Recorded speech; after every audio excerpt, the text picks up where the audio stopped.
cuento una historia. Yo también los escucho siempre. Democracia con la que se come, con la que se cura y con la que se educa. Yo, Héctor José Campos, juro por Dios. Comunica a la población que a partir de la fecha el país se encuentra bajo el control constitucional de las autoridades. Ha recuperado las Islas Malvinas. ¡Se puede! ¡Se puede! ¡Se puede! La democracia argentina necesita perfeccionamiento. Vengo a proponerles un sueño.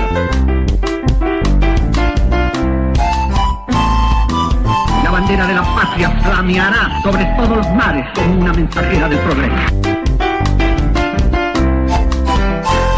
¡No se inunda más! ¡No se inunda más!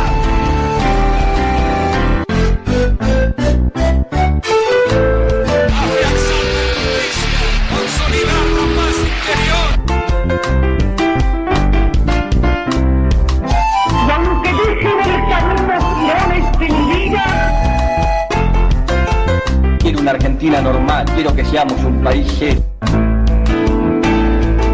no llore, señor ministro. Señores jueces, nunca más.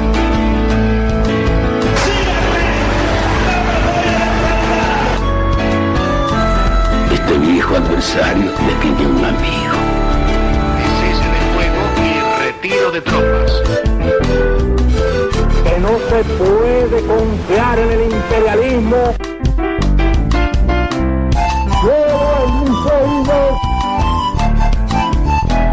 Anhelo que por estos caminos se levanta la faz de la tierra una nueva y gloriosa nación, la nuestra.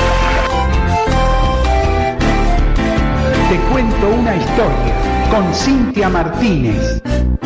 Conmigo. No fue magia. Hola, hola, hola, ¿cómo están? Bienvenidos. Un nuevo programa de Te cuento una historia acá en la radio Mariano Moreno. ¿Cómo están? ¿Qué dicen? ¿Qué cuentan? Qué lindo que estamos juntos otra vez. Después de 7 días vertiginosos con cosas que han pasado. Debutó Argentina en el Mundial, ganó, estábamos todos muy contentos. Se nos fue Tati Almeida y entonces nos pusimos un poquito más tristes y después nos enojamos por la boluda de Florencia Peña y bueno, así estamos en esta Argentina vertiginosa, pero ahora tenemos un ratito para ustedes y para nosotros, para que les contemos una historia, esas cositas que como siempre les digo, no aparecen en los libros o no, por lo menos, en los libros tradicionales, porque de algún lado, obviamente, la sacamos. ¿O no es así, licenciada en la enseñanza de la historia, profesora de historia, egresada del Instituto Nacional Superior del Profesorado, Joaquín Victorio González? Cintia Martínez, buenas noches. Buenas noches. Estoy de pie porque nombró al profesorado. Me voy a tomar un asiento, Quiero decir... No sé de qué es la B, la inventé. Víctor. Yo que dije Victorio. Sí. Bueno. Joaquín Víctor González. Hice lío. Yo me pongo de pie con mi profesorado. Amo mi profesorado. Soy una gran defensora y soy una gran crítica. Soy una gran defensora del profesorado que vos estudiaste. Sí, pero de la institución, porque me formé ahí. Así sí, que la institución son ladrillos. La institución la hacen las personas. Sí, y a mí me tocaron geniales. Por eso. Y me tocaron otros no tan geniales. Los que están sacando ahora. No, pero yo de ahora no hablo. Yo hablo del año 1994. Año en el que yo egresé. ¿Cuántos años hace que egresé, por favor? Un montón. Amo mi profesorado, lo amo y soy recontra crítica también, lo que le tengo que criticar, se lo critico. De mi época de estudiante, ¿no? Yo no puedo criticar demasiado hoy, salvo por las cosas que me cuentan, porque no lo transito. El profesorado está comprendido en las generales de la ley, en el marco de todos los cambios que sufre. Sí, de las reformas educativas y demás. La educación, lo que nosotros vemos a nivel medio, pasa a nivel superior también. Esto es así. Pero nada, yo me refería a la calidad de... que tiene que ver también con esto que hablamos tantas veces, ¿no? Las reformas, el vaciamiento de Tiene que contenido, ver con la calidad reducción. de los docentes que Claro. tuve, y lo que digo que no se malinterprete. Pero también tiene que ver con la calidad de los estudiantes que llegamos a ser estudiantes en el profesorado. Sí, Digo, claro. no nos asustaba tener que leer 5 capítulos de un libro. No. La verdad que no, A ver, no nos hacía gracia, pero no nos asustaba. yo siempre digo que está bien. Y perdón, y en historia, vos lo sabes bien, tenés que leer 5 capítulos de un libro, de un tema, y 3 capítulos de otro libro del mismo tema en una materia. Eso multiplicado, hubo años que yo hice 7 materias. Yo lo que digo, lo que sostengo es que yo no combato el progreso, no combato la tecnología, me parece que hay que usarla. Yo no estoy para nada de acuerdo con esta modalidad que prohíbe el uso de los celulares en las aulas. Lo único que van a lograr es el uso clandestino y que se multiplique, porque encima si a un adolescente le querés dar adrenalina, prohibile algo. Sí, Vamos, o no tenemos Estoy memoria. aburrida, ya estoy cansada de todo Claro, eso. entonces es una pelotudez eso de no pueden usar el celular. Hay que incorporar el celular.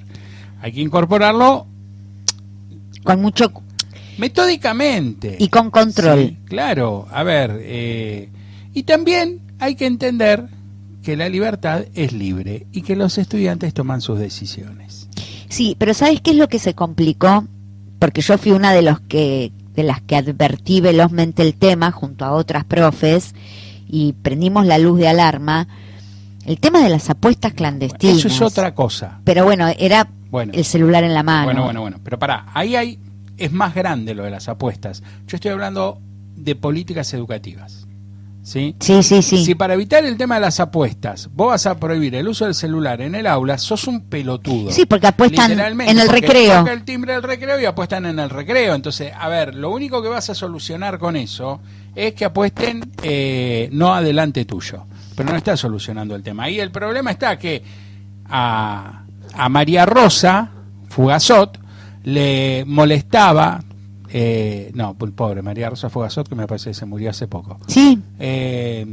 A Doña Rosa, era la que decía Neustadt, ¿no? Doña Rosa le molestaba que le interrumpían la novela por una cadena, y le molestaba al marido de Doña Rosa que en el partido de fútbol le apareciera abajo la propaganda de que el gobierno había hecho una autopista, un puente o había pintado de verde la cúpula del Congreso. Le molestaba eso, pero no le molesta que le aparezca el Betson, el Betano, que los 2 equipos más grandes del mundo estén auspiciados por casa de apuestas, que la selección, que el campeonato, que todo sea una gran apuesta, y los problemas que tienen ahora los pibes. Entonces ahora dicen, tenemos un problema de ludopatía, che, qué tremendo, ¿sí? Hay un revuelo tremendo entre los maradonianos, sí, por la propaganda. Yo estoy re enojada. De no sé si es Betano, Betson, Apueste Ya, no sé cómo se llama, pero lo que digo es que incluso he visto videos de descarga hablándole a Dalma y a Yanina. Tanto, no, a Porque- mí me enoja, pero no. No, he visto gente que ha hecho videos y decirle, Dalma, Yanina, reaccionen, porque parece que está autorizado por ellas. Y si no podrían usar la figura, ¿eh? Sí, no, vamos. Entonces, dice, ¿cuánto es? ¿20, 30, 40, 50 mil dólares? ¿Cuánto les dieron que no necesitan? Y Diego no estaría de acuerdo con esto. Bueno, entonces es un poquito más profundo, ¿no? Yo cuando hablaba de la tecnología digo que no, esto que vos traías de leer 3 capítulos digo, si a mí me tenés que explicar la historia de no sé, qué se me ocurre, no sé, de Belgrano. Sí. Pero puedo ver la película, Sí. y la película está bien hecha y respeta rigor histórico. Sí. Y bueno, vamos adelante con la película, ¿sí? O si tengo que ver Corazón Valiente, o no Corazón Valiente, El Patriota, para entender el proceso de independencia de Estados Unidos, ponele, ¿sí? Bueno, vamos con eso. me parece bien traer la tecnología, porque es más rápido, porque es más entretenido, porque lo que sea, ¿no? Que leer, no sé, qué sé yo. Pero vos... Al que te gusta a vos, que no tiene puntos, comas. No, a mí no me gusta el perindongui, ¿eh? Ah, ¿no? No.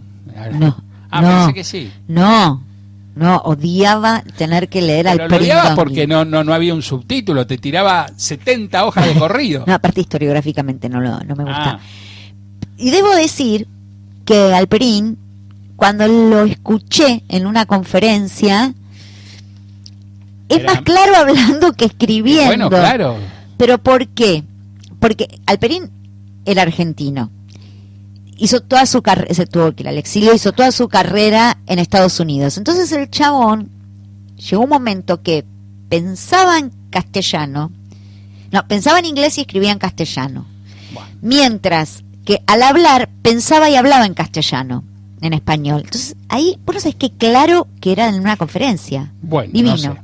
Bueno, nada, así que igual no así estamos en una semana más, una nueva semana. Le damos la bienvenida a todos los que están del otro lado. Por supuesto, le decimos que si se quieren comunicar con nosotros, lo hacen al 1130-620793, 1130-620793. Nos mandan un mensajito y, como siempre les digo, Facebook, Twitter, Instagram, YouTube, pasan por ahí, dejan un like, un comentario, y mientras ustedes hacen eso, que es absolutamente gratis, suscribirse a nuestras páginas, nuestros canales, y estamos así más cerquita, nosotros le empezamos a contar una historia.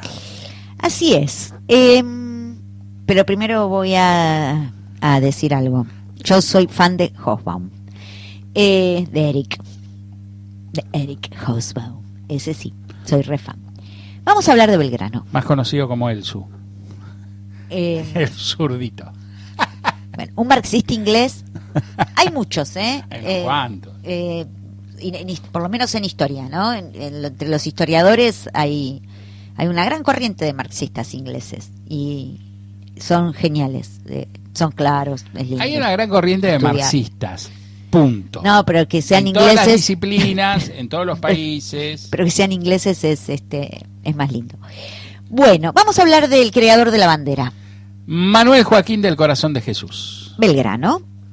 Que lo que les voy a contar es un relato hecho por Ehuen Mataroso, que le hizo una entrevista a uno de sus trastaranietos chachosnos de Belgrano. ¿Sí? Que fue uno de los hombres más importantes de la historia, pero su final estuvo lejos del brillo de los grandes héroes, la verdad. Vamos a hablar eso porque un poquito de eso, ya hemos hablado de muchas cosas de Belgrano, que murió enfermo en un contexto político caótico y con muy pocos recursos. Ocupa un lugar central en nuestra historia, don Manuel, por su papel en la revolución, en las guerras por la independencia, en la creación de la bandera, en el Congreso de Tucumán. Yo siempre que enseño independencia pongo mucho el acento en la propuesta de Belgrano en el Congreso de Tucumán, cuando se debatía si convertirnos en una monarquía, y Belgrano apoyó ser una monarquía y que el rey sea un inca. El quilombo que se armó fue hermoso, esos quilombos que armaba Belgrano y que está buenísimo. Su muerte dejó una imagen muy distinta a la de los monumentos y homenajes posteriores. Muere en 1820, enfermo, en la pobreza. Y esta situación sigue siendo llamativa por el héroe, por el prócer, por la figura que fue Belgrano. Fue abogado, economista, funcionario, militar, y antes de convertirse en unos líderes de la revolución, había estudiado en España y luego ocupó un cargo importante en el Consulado de Buenos Aires, desde donde impulsó ideas ligadas a la educación, a la agricultura y al desarrollo económico.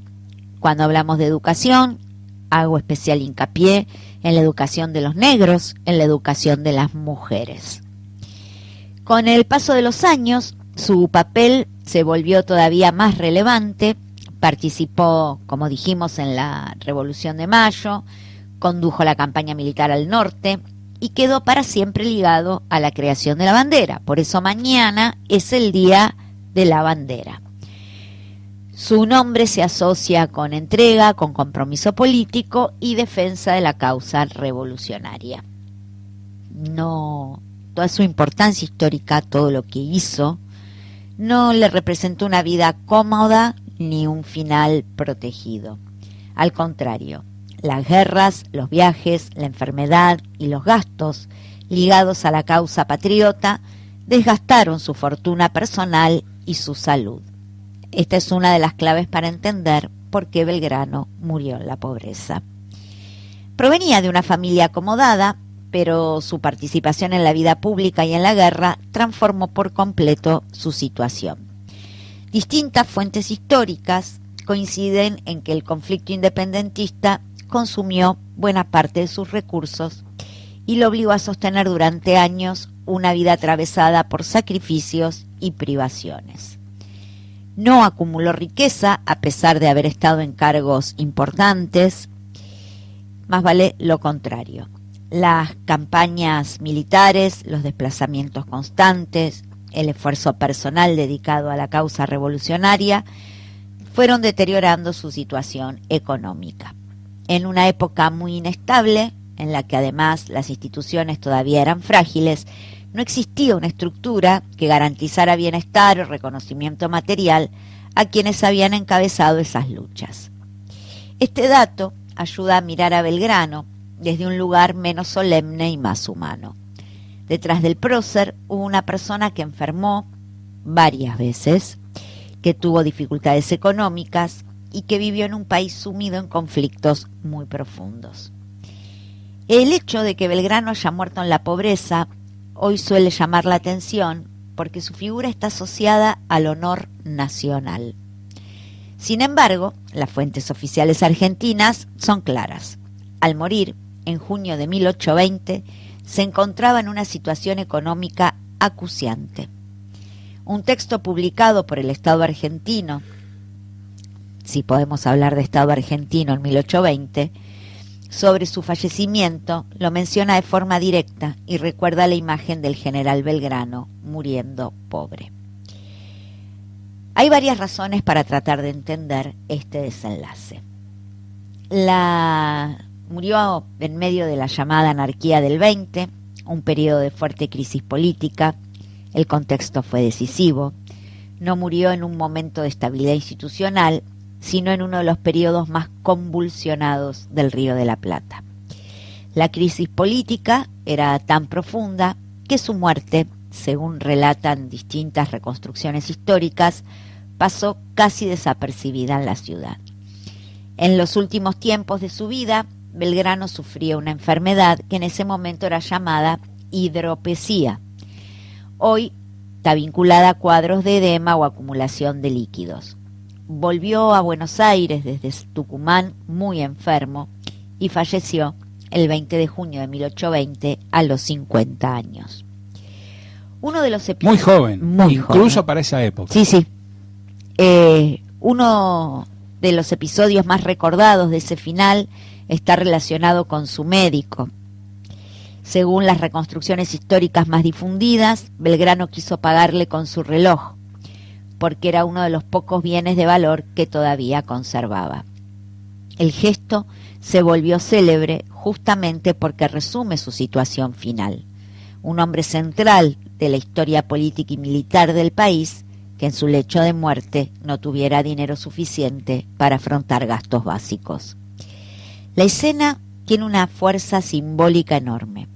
No solo habla de la pobreza material de Belgrano, sino también de la distancia entre el reconocimiento histórico posterior y la realidad concreta de sus últimos días. Para entender esa verdad del final de Belgrano no alcanza con mirar su economía personal. Hay que observar el momento político. En 1820, Buenos Aires y el resto de las Provincias Unidas atravesaban un periodo de enorme inestabilidad. La autoridad central se había debilitado y el escenario era caótico. Ese contexto explica por qué su muerte no tuvo en ese momento la dimensión pública que nos podríamos imaginar hoy. no existía un clima de orden ni de homenaje nacional.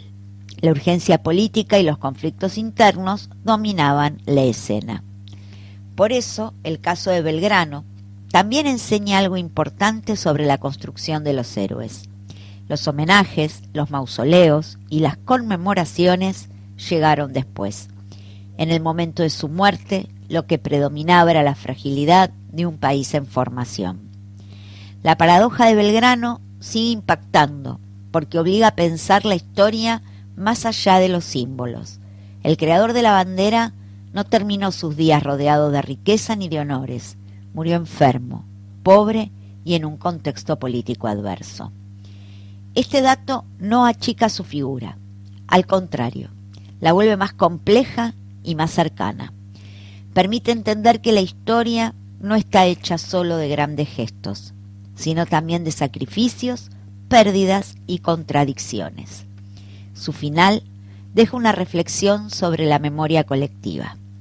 Muchas veces las sociedades convierten a ciertas figuras en emblemas nacionales, pero ese reconocimiento llega tarde, cuando la vida real ya terminó. En el caso de Belgrano, la admiración posterior convive con la dureza de un final marcado por la pobreza. Por eso, recordar a Belgrano no es solo repetir que creó la bandera, también es entender el costo personal que tuvo su compromiso con la revolución y con la construcción de un país nuevo. Y ahí está justamente una de las razones por la que su historia sigue conmoviendo tanto. Diste muchas gracias, te faltó, y que aplaudan todos los pibes, se acerquen los profesores y te digan, muy bien, la felicito, profesora. Es un discurso de acto eso, ¿eh? ¿Les gustó? Sí. Bueno, por eso cité de quién era el texto, porque corresponde. Pobre Belgrano, qué sé yo, no, la pasó tan mal. Horrible. Pero, bueno, en términos generales hemos sido un país bastante ingrato, ¿no? Con todo. Sí. ¿Quién se murió disfrutando de las mieles de lo hecho? Tal vez San Martín. ¿En serio? ¿Exiliado? Bueno, pero con una mirada atento al país. Sí, preocupado por lo que pasaba, pero viviendo en otro país porque lo habían querido matar. Sí. Habían querido matar al Alvear, a Rivadavia, que lo difamaba. El hijo de puta de Rivadavia. Bueno, dale. Yo le tengo más rabia a Rivadavia. Se murió no sé si alguno de estos se murió. No. Dorrego, fusilado. Lavalle, fusilado. Quiroga, asesinado. Rosas en el exilio.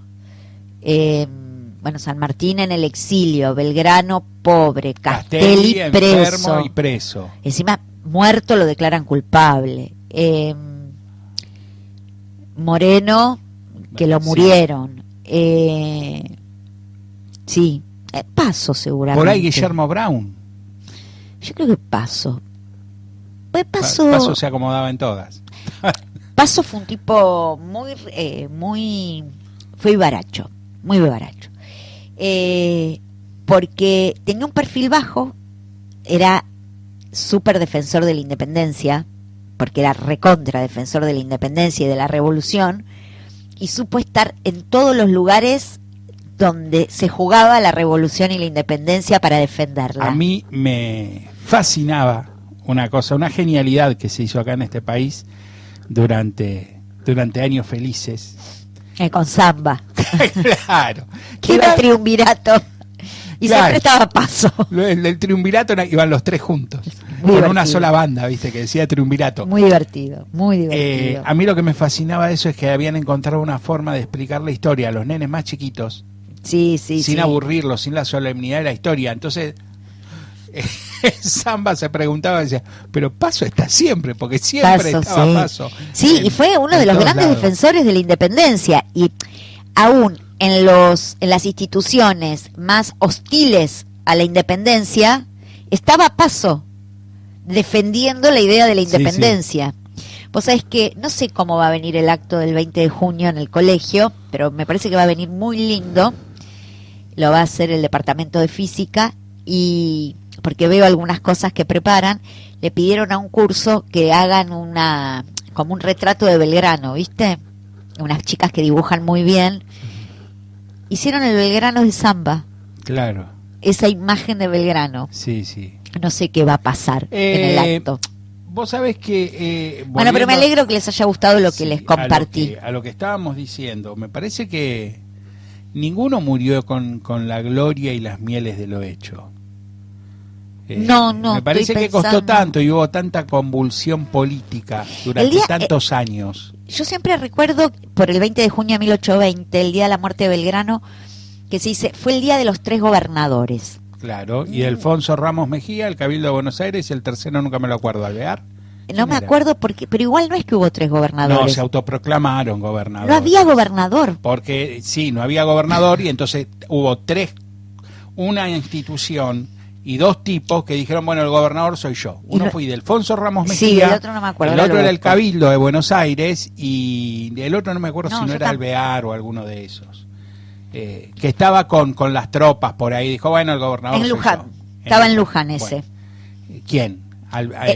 No sabes. El que no nos acordamos. Bueno, entonces vos pensá que podemos decir que la Argentina como conformación, como país, las Provincias Unidas del Río de la Plata, sin contar la Patagonia, por supuesto, porque vino después, recién alcanza su conformación en 1860. Sí. Ahí podemos empezar a hablar del Estado Nacional. Desde 1810. Hay 50 años. Yo cuento de 1816 en realidad. Bueno, pero no, el viernes pasado me dijiste de 1810. Es la llave, no, pero, pero yo cuento a partir del momento que declarás la independencia. Bueno, fantástico, 1816, 44 años hay. Sí, sí.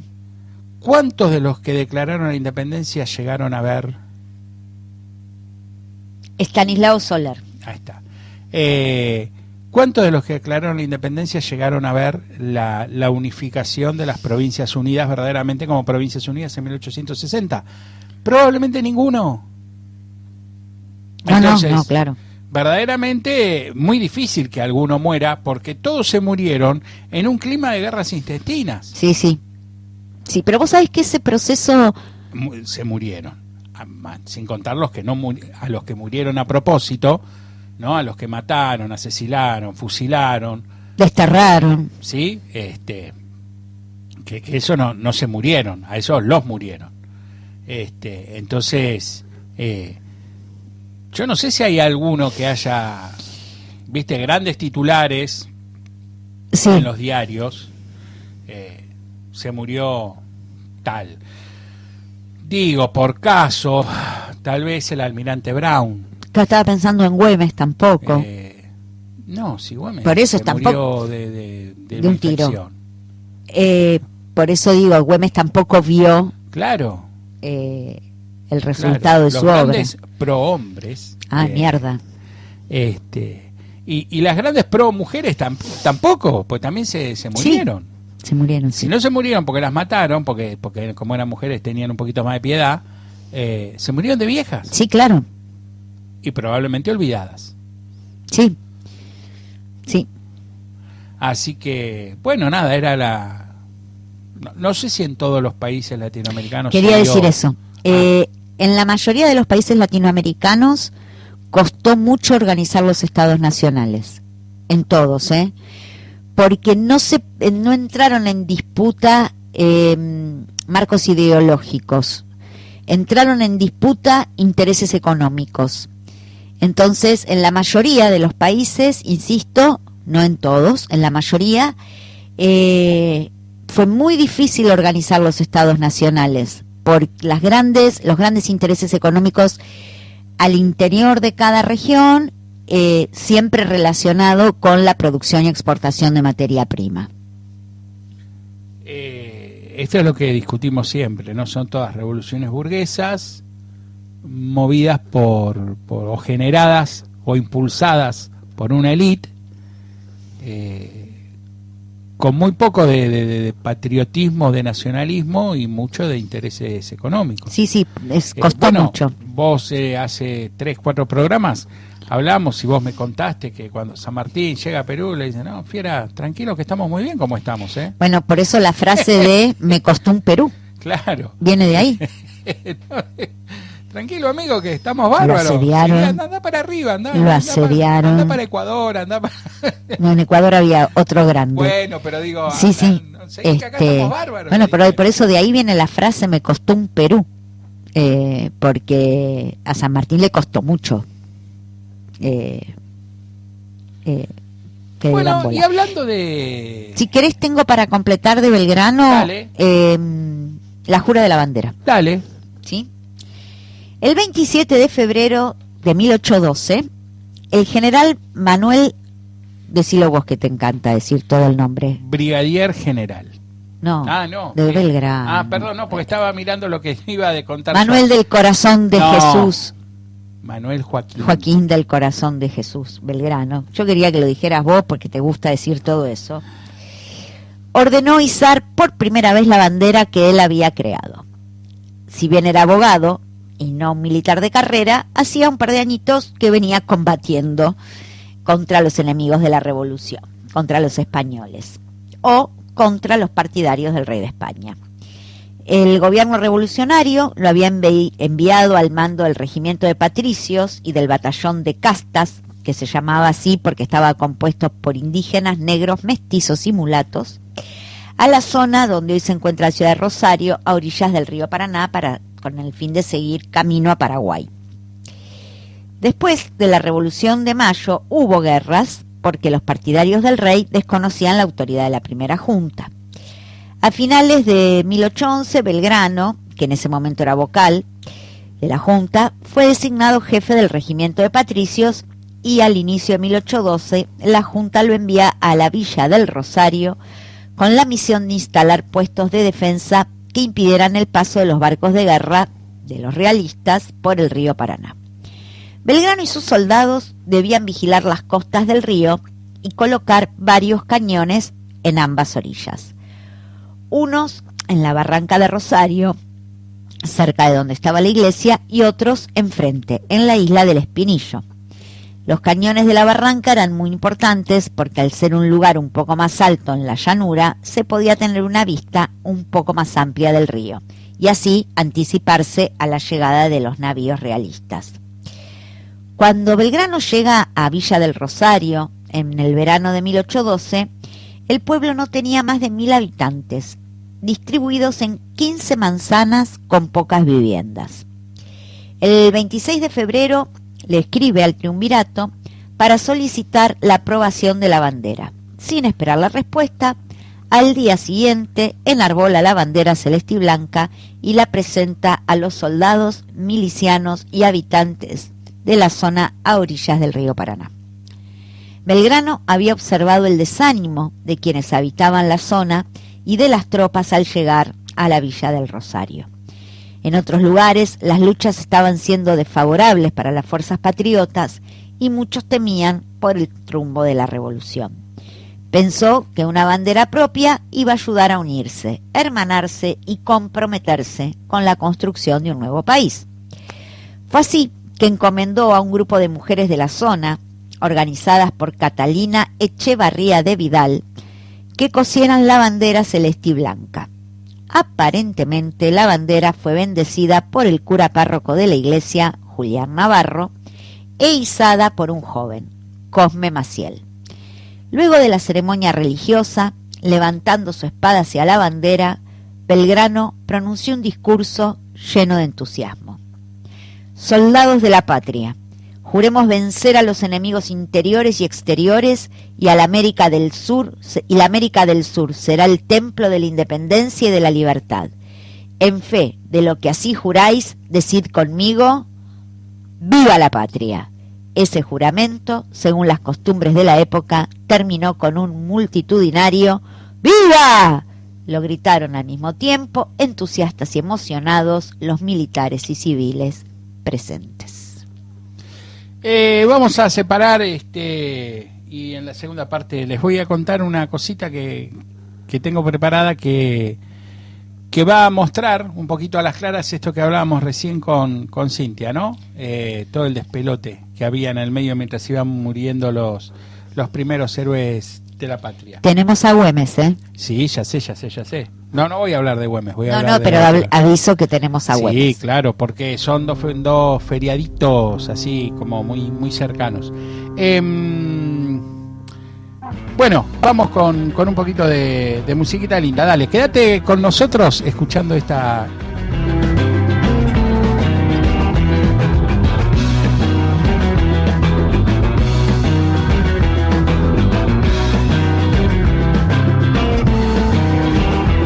El marinero y el capitán se reunieron en un bar y encargaron otra botella de ron.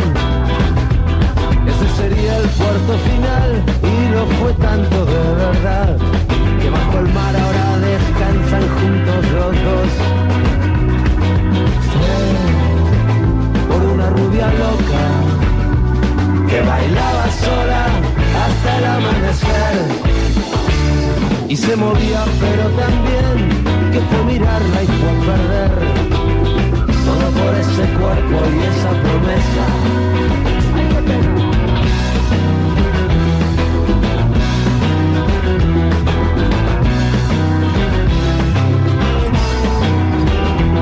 Ya no era joven pero era audaz y bailaba siempre al compás, no le importaba que se la echaran a suerte. Llegó la noche, llegó el champán, llegó la hora de la verdad y esa apuesta al final la ganó la muerte. Fue por una rubia loca que bailaba sola hasta el amanecer y se movía pero también que fue mirarla y fue a perder todo por ese cuerpo y esa promesa.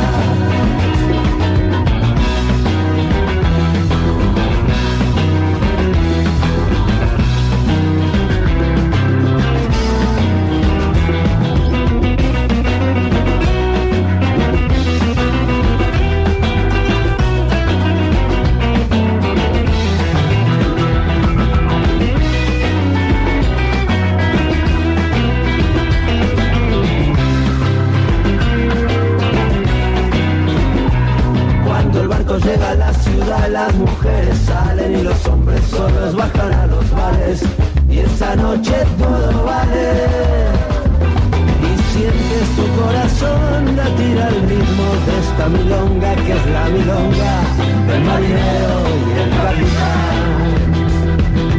Fue por una rubia loca que bailaba sola hasta el amanecer y se movía pero también que fue mirarla y fue perder todo por ese cuerpo y esa promesa.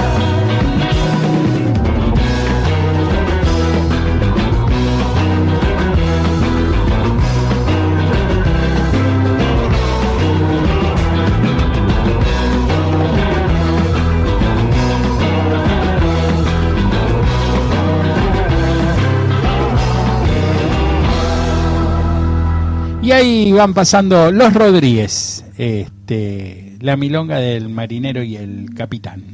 Tengo un par de mensajitos para compartir con ustedes. Tengo, bueno, las alegrías de todos los viernes de nuestro querido Enzo, que nos tira un ramo de rosas y un baldazo de miel para adorarnos y ponerse contento porque empieza el programa, porque arranca. Es demasiado, ¿no? Demasiado lo que nos dice.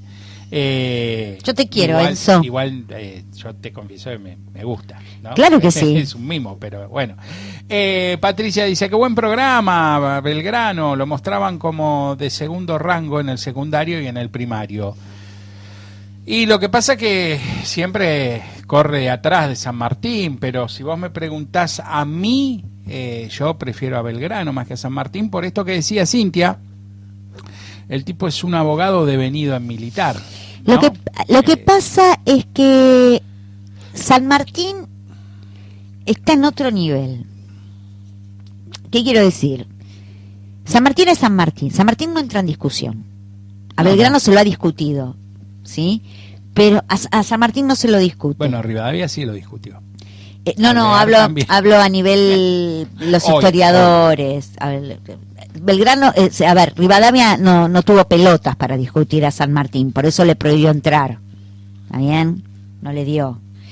Y ahí está, enterrado en Plaza Miserere, lo cagan las palomas, lo mean, lo fisura. Y ¿Me donde entendés? la mitad de la gente no sabe que está ahí, porque había que enterrarlo lejos de la ciudad, en las afueras de Buenos Aires. Y San Martín está en la catedral, ¿entendés? Y lo cuidan los granaderos.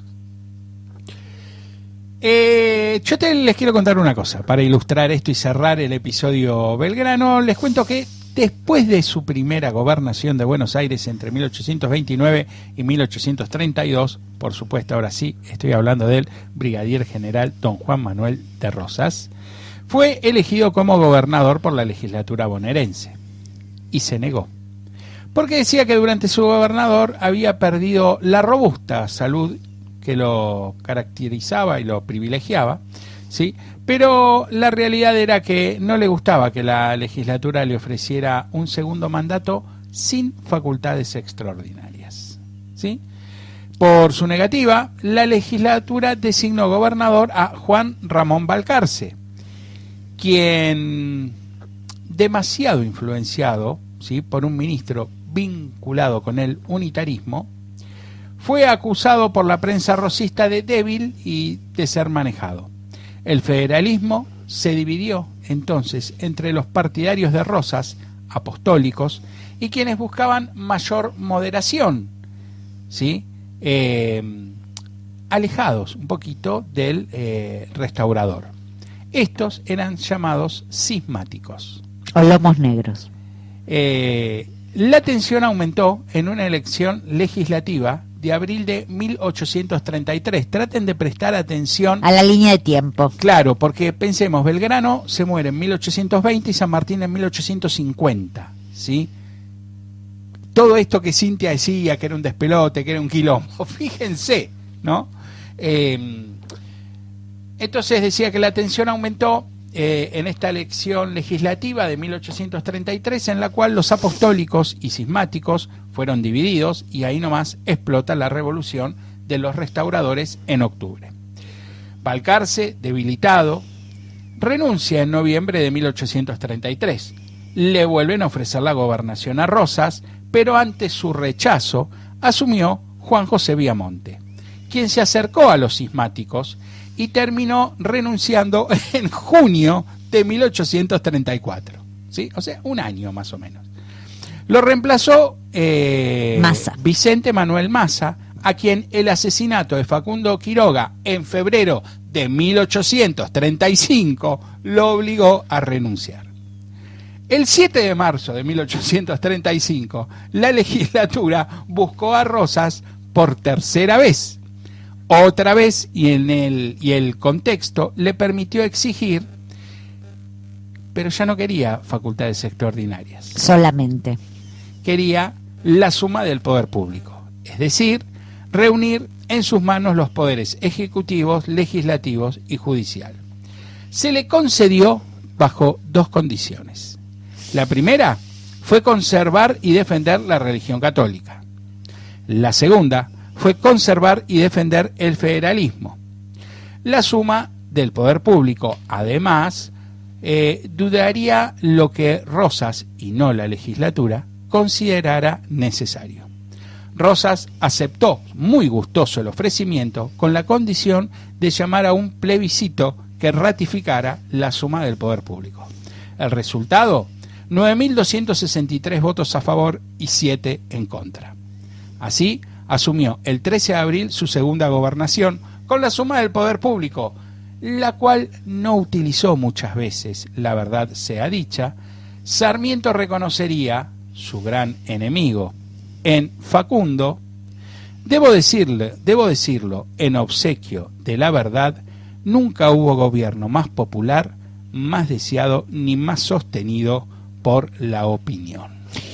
Pues es que en relación al tema de los tres gobernadores, esos que hubo entre Rosas y Rosas, la que juega un papel clave para que vayan renunciando es Encarnación Ezcurra, es la esposa de Rosas, ¿no? Ella crea la Sociedad Popular Restauradora, que es una organización afín a Rosas, y crea la Mazorca, que es el brazo armado de esa Sociedad Popular Restauradora. Y había un periódico que se llamaba El Restaurador de las Leyes, claro, que era afín a Rosas, ¿no? A Encarnación. Todo eso lo manejaba Encarnación, la esposa de Rosas. Y resulta que hubo una situación en la cual el restaurador, el periódico, El Restaurador de las Leyes, publicaba cualquier cosa, cualquiera, pero decían cualquier barbaridad. Entonces, no me acuerdo quién le inicia un juicio al periódico y sale, ella da la orden de que salgan a decir, están queriendo hacerle juicio al restaurador de las leyes, como que era Rosas. Y entonces sabía que ella, ya sabía que la muchachada de la ribera del Río de la Plata iba a saltar a favor. Entonces ella generó muchas situaciones de confusión política. Una mujer increíblemente inteligente, capaz, muy joven, Encarnación, muy joven. Lo que... Y es una anécdota esa que quedó, ¿no? Como que vivaracha lo que hizo. Lo que digo es que vos fíjate que todo esto que yo relaté fueron 3 años. Sí. ¿No? Pasó Viamonte, Balcarce, Massa, aquel, vení, no voy, dale, no, quiero esto, no te lo doy, quiero esto, no te lo doy, bueno, te doy un poquito. Todo eso en solo 3 años. Y en el medio de eso, sin Belgrano, con San Martín exiliado, como para que alguien se acuerde de Belgrano en el medio de todos esos quilombos. Claro, no. Como para que alguien se acuerde, che, pero San Martín está... y San Martín estaba atento a todo, Y eso que a San Martín lo iban a visitar, sí, con mucha frecuencia. Sí.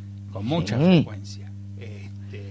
Bueno, nada, me pareció que a raíz de todo esto que te estabas diciendo vos, podía ilustrar un poquito esta situación que estabas describiendo. Yo les digo que recomiendo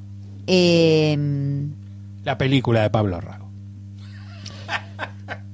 Con relación a esto que justo Diego mencionó, ¿no? De Sarmiento que habla, que digamos que reivindica a Rosas, que no hizo todo. Mira que lo odiaba, Sarmiento a Rosas. Hay un libro de García Hamilton que yo recomiendo mucho, que se llama Sarmiento y sus fantasmas. Por momentos es un libro que te hace descostillar de risa.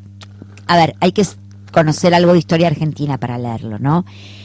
Es un Sarmiento en su lecho de muerte, ¿no? Ya muy enfermo, donde se le aparecen figuras que ya murieron, pero que tuvieron que ver con su vida, ¿no? Entonces, cada conversación que él tiene en una especie de delirio, ¿no? Porque habla con esos muertos. Cuando yo leí el libro, me divirtió mucho, porque la verdad que está muy bien escrito. García Hamilton tiene una pluma fantástica. Y abre un capítulo y dice, ¿qué hace acá usted que es un hijo de puta? Y yo dije, Rosas. Lees 3 renglones más y es que se le aparece Rosas, pero te juro que cuando leo esa primera oración, ¿qué hace usted acá, hijo de puta? Yo dije, le apareció Rosas. Y es interesante ese diálogo que tienen, ¿no?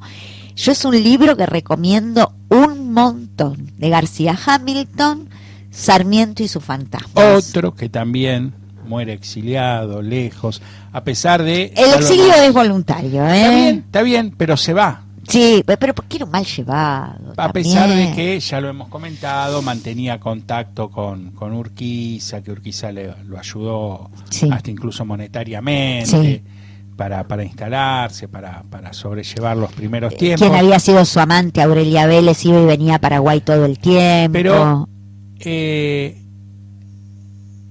nunca nadie se acordó hasta que el turco dijo, che, vamos a traerlo.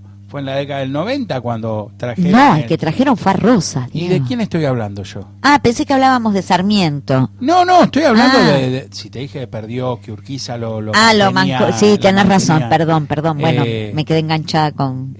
Lo trajeron en la década del 90. Y fue re polémico, porque había voces que decían, déjenlo, no lo traigan, bueno, porque recontra polémico. Todavía están los vestigios de la historia mitrista que lo pintaban como un tirano, y todo personaje público sacado de su contexto se corre el riesgo de ser malinterpretado. Que yo siempre digo, ¿no? Porque hubo mucha discusión cuando se le puso el nombre a la estación del subte y bueno, ¿no? Calles, el nombre de Rosas.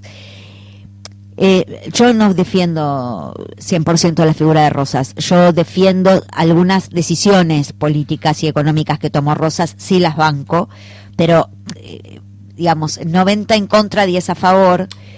Pero por ejemplo, pero no cuestiono que una estación de subte se llame Juan Manuel de Rosas, no lo cuestiono, porque si en el partido de Avellaneda hay una calle que se llama Gobernador Barceló, claro, que fue un matón, él y su lugarteniente Ruggerito, bueno, ¿por qué no Rosas? Y en todo pueblo y ciudad que se precie de tal, tenés una Rivadavia, San Martín, y tenés una Mitre, y bueno, y tenés personajes también muy controversiales.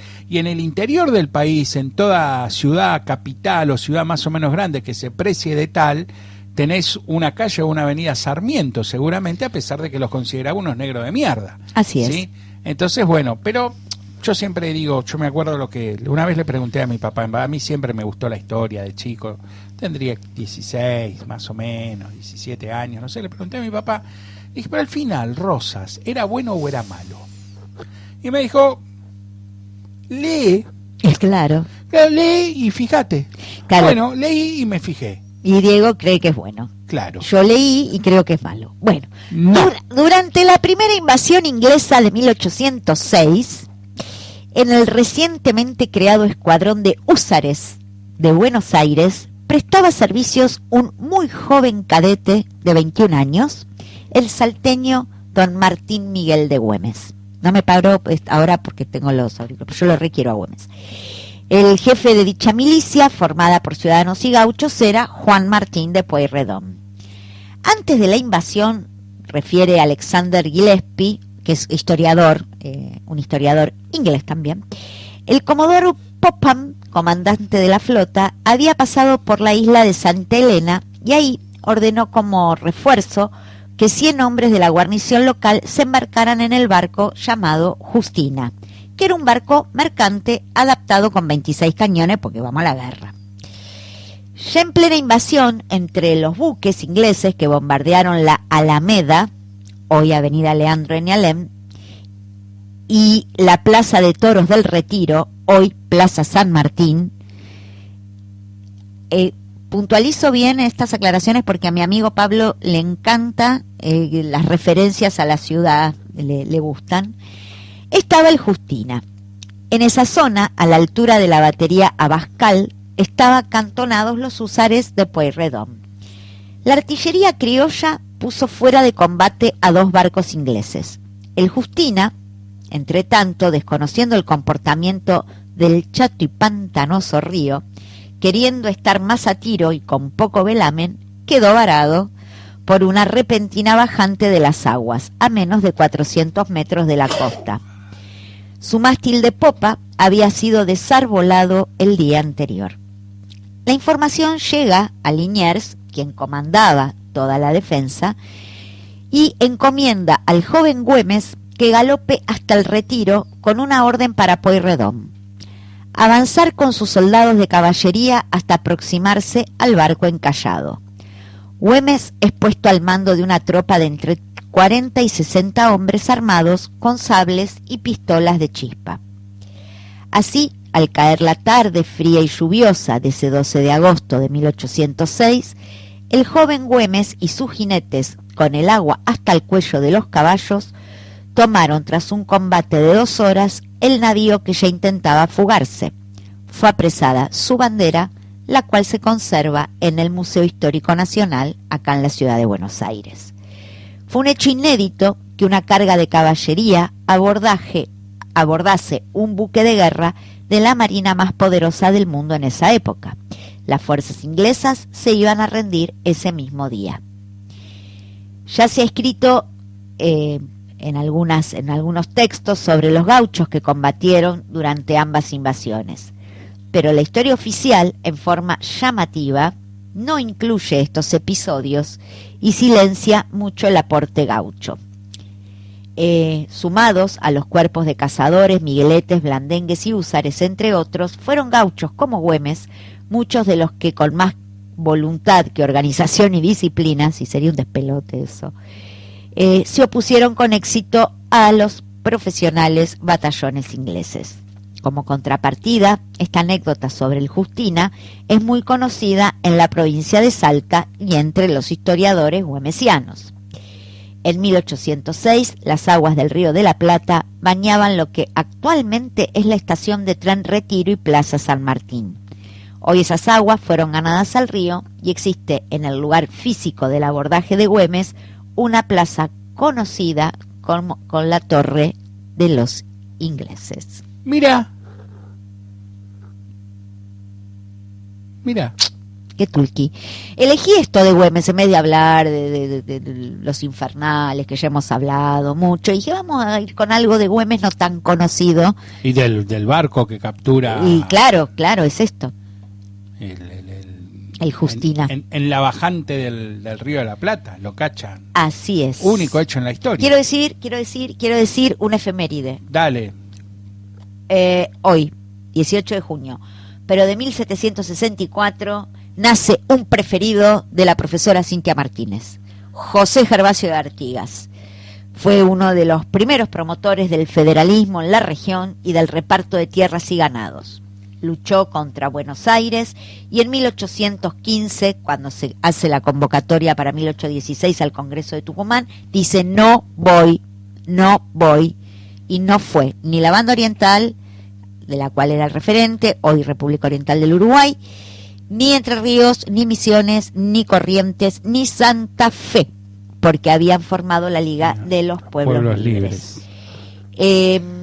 Termina muriendo en el exilio en Paraguay el 23 de septiembre de 1850, el mismo año que don José de San Martín.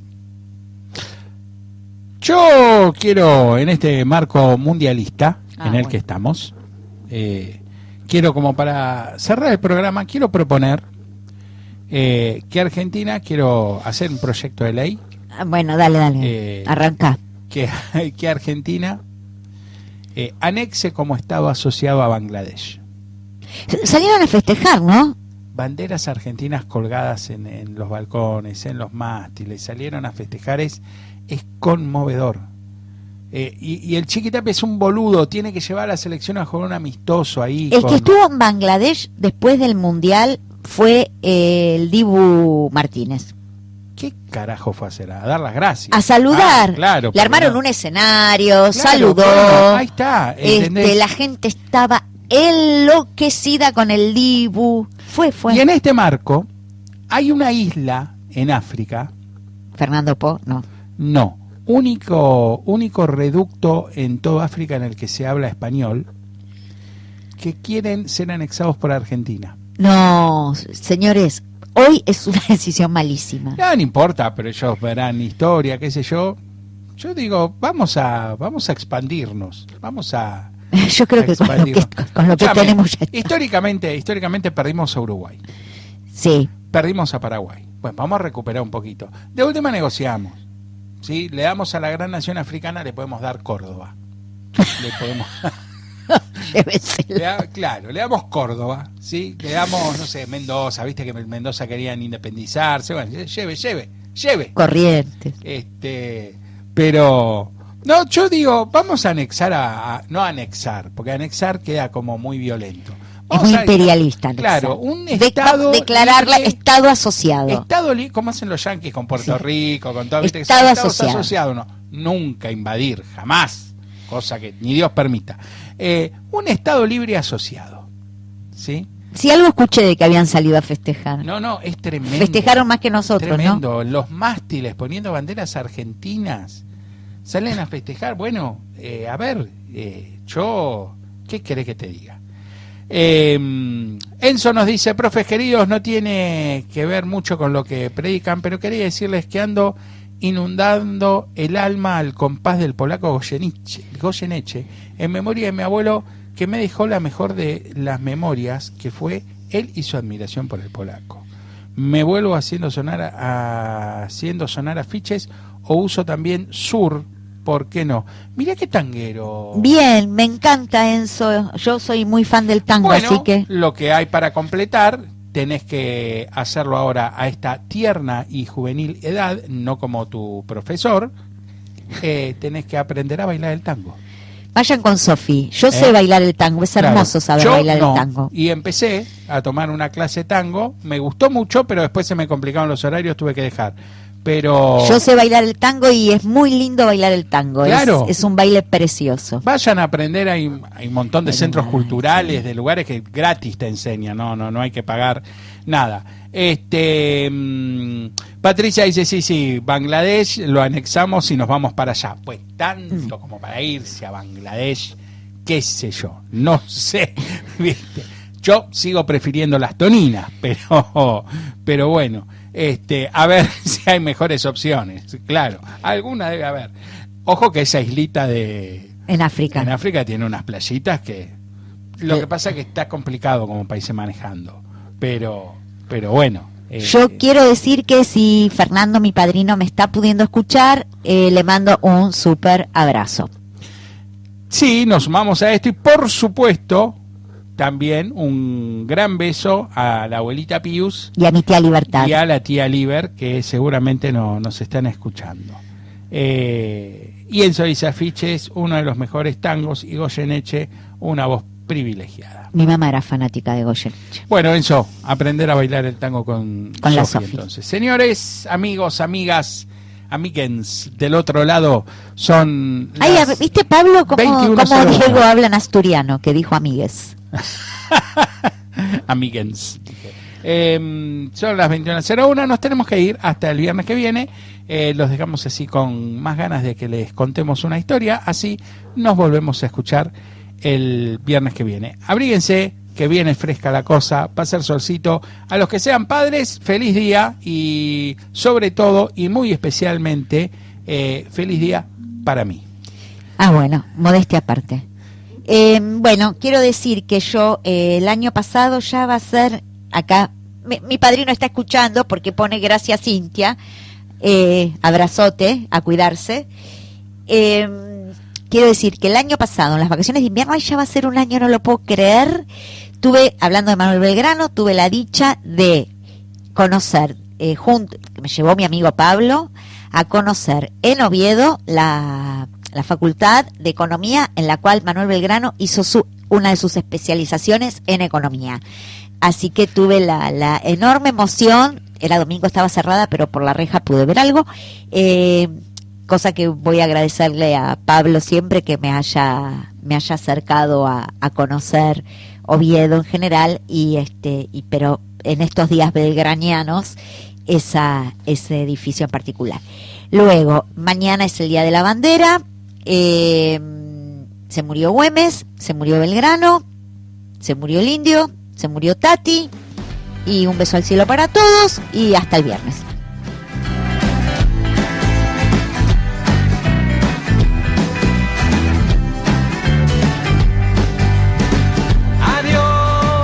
Adiós, fue un gusto estar con vos, a todo el mundo, adiós, adiós, adiós, adiós, te vas, me voy con vos, por todo el mundo, adiós, adiós, adiós señora, adiós señor. Perros y gatos, gordos y flacos, arquero maravilla sentado en una silla, a todo el mundo adiós, a los de cerca, a los de muy lejos, chicos y grandes, nuevos y viejos, chofer y bomberos, sirenas y heladeros, a todo el mundo adiós. Adiós, adiós, fue lindo estar con vos, abriendo fuego con la mano de Dios. Adiós muñecas, adiós monada, nietos, ahijadas, abuelos de la nada.